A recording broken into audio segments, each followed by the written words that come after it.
आपण खालचा निकाल लागलेला होता, मग नगर कोर्टात लागलेला होता. नगर कोर्टातून महामंडळ अपिलात गेलं होतं बोनससाठी 4 वर्षाचा. हो, नगर कोर्टात गेलो होतं. आपण सगळे लढा कृती समितीच्या वतीनं सगळे हे वाद मिटवतो आणि सगळे वाद आपले लढा कृती समिती मार्फत आहेत. युनियन आपल्या काही करत नाही.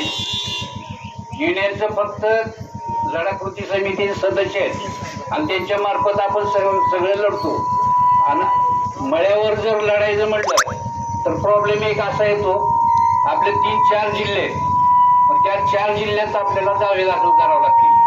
म्हणून आपण ही संयुक्त लढा कृती समिती स्थापन केली, त्याला आपण पाठिंबा दिला, युनियन हस्तलिखित हे दिलं. त्याच्यामुळं त्या लढा कृती समितीमार्फत बोनसचा निकाल आपला बाजूला लागला. 1 महिन्यात वाटप, 1 महिन्यात आजच माझी चर्चा झाली आमची मॅनेजरची. ती म्हणली माहिती आम्ही तयार काढतोय, लय झालं तर 1 महिन्याच्या आत.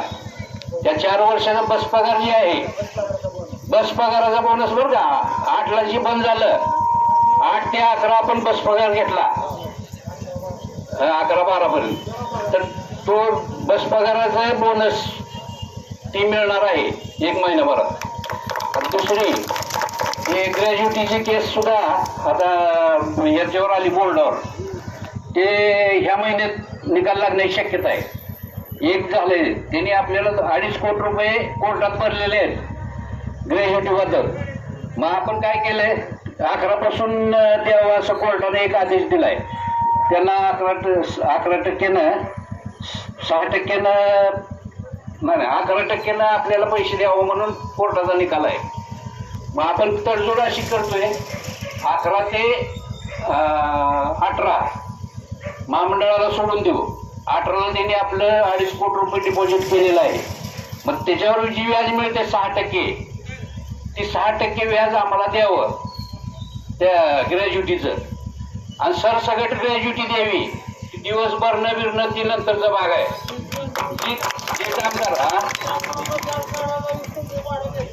फुलेवाड आपण स्टे घेतलाय की नाही, आपण स्टे घेतलाय की त्याचं.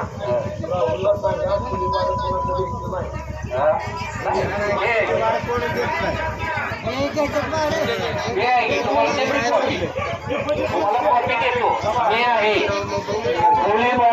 फुलेवाड आकारुनी.